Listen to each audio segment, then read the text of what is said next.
예,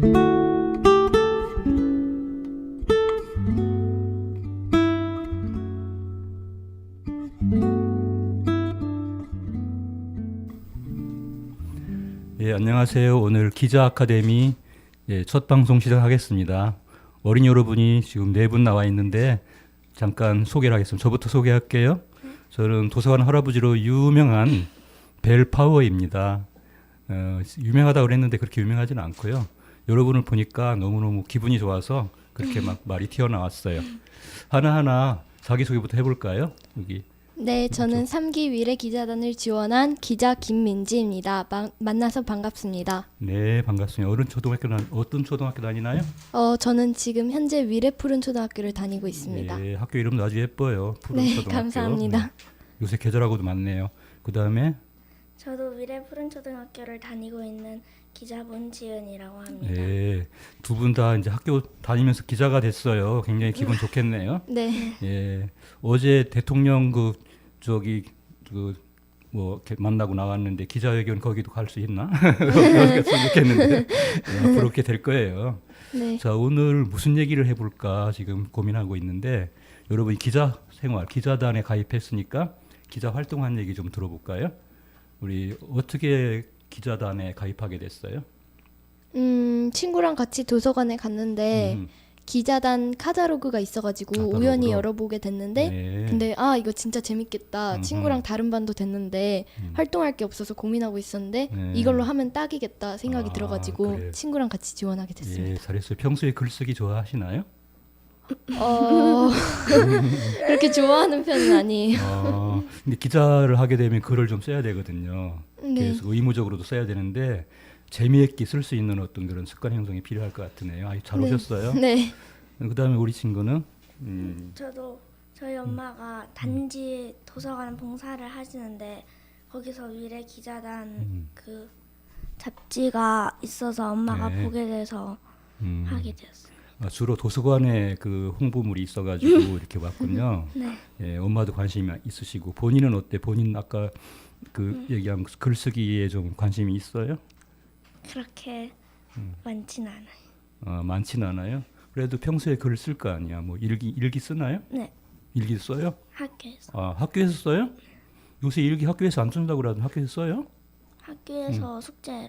숙제로 해요? 이 할아버지도 옛날에 학교에 일기 써서 내고 뭐 그랬었거든요. 예, 쓰다 보면 많이 늘게 되어 있죠.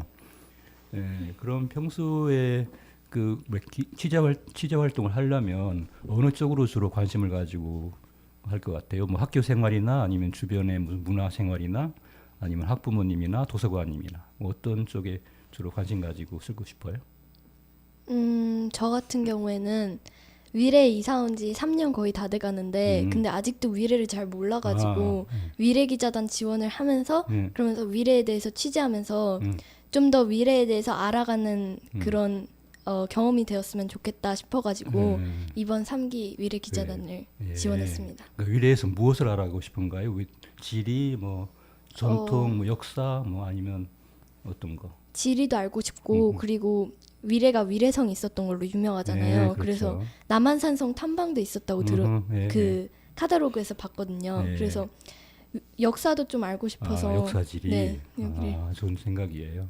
우리 그 문지은 친구는 저는 그 학교를 여기 이사 온 지 1년 정도 됐는데 저희 학교도 더 알고 싶고 다른 학교들 더 알고 싶어서 학교에 대해서.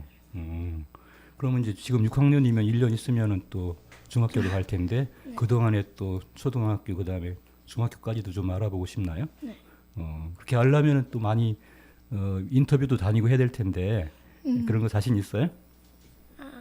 힘들어도 재밌지만- 다니면서 좀. 그러니까 나도 오늘 처음 만났잖아요. 근데 네. 처음에 좀 서먹하죠. 네. 그런데 좀 친해지면 다 이렇게 대화가 통하게 되어 있거든요. 그래서 대화를 잘하려면 내가 하기 나름인 것 같아요. 내가 경험을 해볼 때 내가 접근하면은 잘 되고 또 진정성 가지고 접근하면 훨씬 또 말씀도 잘해주시고 그럴 거예요. 다른 만나는 사람보다. 그리고 기자 생활을 하려면 끝났어요?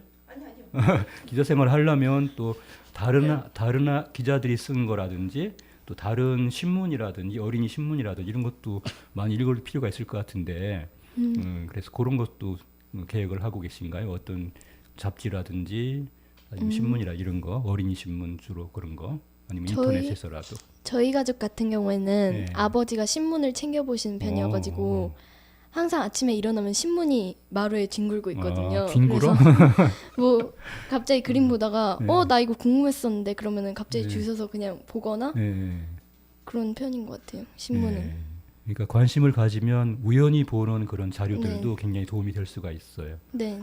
우리 저는 문지은 친구. 아빠가 매주 경제 관련된 거 그 잡지를 가져오시는데 경제 잡지. 요즘 뉴스에 보면은 네. 대통령님들 정상회담 그런 내용이 있으면 가끔 보기도 하고 그래요. 그러면 경제에 관심도 있고 그다음에 경제에 관심 있으면 정치에도 관심이 좀 있을 것 같다. 앞으로는 경제가 정치가 같이 가는 거니까 그지? 예, 우리가 먹고 사는 게 경제라면은 또 올바르게 사는 게 정치라고 할 수 있으니까 그죠? 예, 그런 기사 많이 써주시고 뭐 틈틈이 이제 언제 써야 되겠다 그렇게 생각하지 말고 날마다 뭘 써야 되겠다고 생각하면 훨씬 좋아요. 그럼 소재를 내가 생각했다가도 잊어버리는 경우가 많거든요. 저 같은 경우는 이제 여기다 메모를 해가지고 다니는데 메모를 해가지고 다녀도 집에 가면 또 잘 생각이 안 나요 또. 그래서 다 이미 이제 잊어버리고 그때부터 다시 글 쓰려면 힘들어요. 그러니까 미리미리 메모해가지고 다니면 좋겠다. 이제 그런 제안을 한번 해드리고 싶네요. 네. 예, 그리고 메모지도 가지고 다니고 또 여러분은 스마트폰 있죠? 없나? 네. 저는 없어요? 스마트폰 있어요. 없으면 이런 메모지 가지고 다니면서 항상 메모하는 습관. 예, 그래서 기자가 되려면은 내가 생각하기에는 말도 잘해야 되고 사람도 잘 그 인간관계 대화도 잘해야 되고 네. 그다음에 생각을 깊이 해서 글도 잘 써내야 되고 이런 게 세 가지가 종합적으로 구성돼야 될 것 같아요. 그러니까 말하기, 읽기, 쓰기 이렇게 네. 뭐 책도 좋고 신문도 읽고 뭐든지 지나가는 광고판도 읽어봐요. 그러면 거기에 꼭 틀린 게 또 나와요 또. 네, 맞춤법 같은 거 우리가 공부하잖아요. 비판적으로 보면서 어떤 모든 사물을 비판적으로 보면 좋겠다. 기자는 비판 정신이 강하거든요. 네. 예, 예, 그래서 내가 말만 계속 하는 것 같은데, 네, 그래서 비판 정신 가지고 또 그 사방에 그 일어나는 여러 가지 일들, 사건들, 자연 현상들 다 같이 종합적으로 보면은 굉장히 사람이 우리는 몸이 작아도 우리 생각은 굉장히 클 수가 있다 이렇게 생각이 돼요. 네. 내가 이렇게 오랫동안 있어 보니까 살아보니까 그런 것 같아. 예, 그래서 어린 여러분은 정말 새싹으로 아주 파릇파릇한 아까 파란 초등학교처럼 아주 파릇한 이 새싹으로 이제 자라나서 꽃도 피고 그 다음에 열매도 맺으면 이게 정말 좋은 글도 나오고 그러니까 어른들이라고 글 잘 쓰는 거 아니에요. 다. 예, 평소에 어린 때부터 써봐야지 쓰는 거지. 그래서 대학교 나왔다 글 잘 쓰는 것도 아니고 그러니까 관심을 가지고 써서 그것이 이제 처음에는 좀 서투르고 틀리더라도 계속 쓰다 보면 연습이 돼가지고 일기 쓴다 그랬잖아. 그 일기 쓰면 연습이 돼서 큰 작가도 될 수 있고요.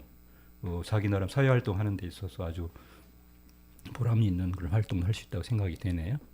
나만 자꾸 말해서 그런. 네, 말씀. 글쓰기를 일기장을 썼을 때 가장 뿌듯했던 적이 있는데 그래. 1학년 때부터 6학년 때까지 이제까지 쓴 일기장들을 다 모아놨어요. 오. 근데 1학년 때는 이렇게 그림 일기로 좀 서툴게 썼어도 그렇지. 그래도 지금 보니까 귀엽더라고요. 그래. 그러면서 2학년, 3학년, 4학년쯤 되니까 글밥이 점점 많아지면서 좀 내 국어 실력이 그래도 몇 년간 늘었구나라는 그럼. 생각을 할 때마다 좀 뿌듯하고 열어볼 그래. 때마다 예. 그게 너무 좋은 것 같아요. 예. 자기가 쓴 글도 가끔 뒤에서 읽어보면 거기 내가 그 전에 틀린 것도 있고 실수한 것도 있고 또 잘한 것도 있고 그게 보이거든. 네. 그러니까 이제 자기 개선이 되어가는 거라. 그러니까 처음엔 글이 일기에서는 유치해지고 언제 몇 시에 일어나서 밥 먹고 학교 가고 뭐 날씨가 어땠고 기분이 좋았고 이런 거 쓰잖아요. 근데 점점 쓰다 보면 좀 생각이 깊어져 가지고 자기 생각을 쓰게 돼요. 그럼 생각을 쓰게 되면 이제 하나의 작품들이 되는 거죠. 참 좋은 습관을 가지게 됐네. 난 요새 학생들 일기 안 쓴다고 그래가지고 조금 서운하게 생각했었는데. 학교에서 숙제를 내줘도 몇몇은 쓰고 몇몇은 안 써요. 그러니까 이제 그게 쓰기 싫어서 안 쓰는 경우도 있잖아요. 더군다나 매일같이 쓴다 이거는 좀 너무 강박 관련 받을 길은 없을 것 같아요. 쓰는 날은 쓰고 안 쓰는 날은 안 쓰고 띄엄띄엄 해가면서 그렇게 놨지 내일마다 써야 된다 해가지고 옛날에 나도 날마다 써야 되는 강박 관념이 있어가지고 날씨 뭐 이런 거 다 이제 써야 되잖아요 일기에. 그래서 이제 하루 안 썼다 밀어놨다 하루 안 쓰면 이틀 안 쓰게 되고 그럼 그 다음에 쓰려면 날씨를 모르는 거야. 날씨가 흐렸는지 맑았는지 뭐 그래가지고 또 억지로 막 이렇게 되면은 좀 효과가 덜하고 내가 쓰고 싶을 때 쓰는 거예요. 그렇다고 해서 뭐 너무 밀어놓고 한 달 만에 한 번씩 쓴다는 건 아니고 한 2, 3일 만에 한 번씩 또 다니면서 느끼는 것도 있잖아. 학교 생활에서 느끼는 거 혹시 또 선생님한테 뭐 꾸지람 들었다든지 이런 것도 진솔하게 쓰는 거예요. 그러면 그게 다 자기 생활이 아주 그 반듯하게 되어가지고 앞으로 사회 나갈 때 또 상급학기 진학 갔을 때도 했을 때도 굉장히 도움이 된다고 생각해요. 예. 또 한번 얘기해 볼래? 뭐 무슨 말이든지 좋으니까. 저도 어제 일기가 예전에 너무 쓰기 싫어가지고 며칠에 한 번씩 몰아서 쓰고 그랬는데 날씨도 생각 안 그렇지. 나고 그 글 쓸 거리도 조금밖에 없고 그래서 그 다음부터는 그냥 일주일에 한 번씩 안 일주일에 한 번씩? 미루고 그때 쓰고 있어요. 그래서 이 할아버지도 그런 편이에요. 일기를 계속 써 오긴 했는데 띄엄띄엄 쓰다가 요새 와서는 그래도 조금 자주자주 쓰는 편이고 이제 블로그에 올려놓고 하는 편인데 그런 좋은 습관을 가지고 앞으로 기사도 쓰고 자기 생각 뭐 다른 글도 쓰고 여러 수필도 쓰고 에세이도 쓰고 해볼 수 있는 거예요. 네. 여러분 오늘 좋은 말씀 잘 들었습니다. 수고하셨어요. 네, 좋은 네. 말씀 해주셔서 감사합니다. 네. 네.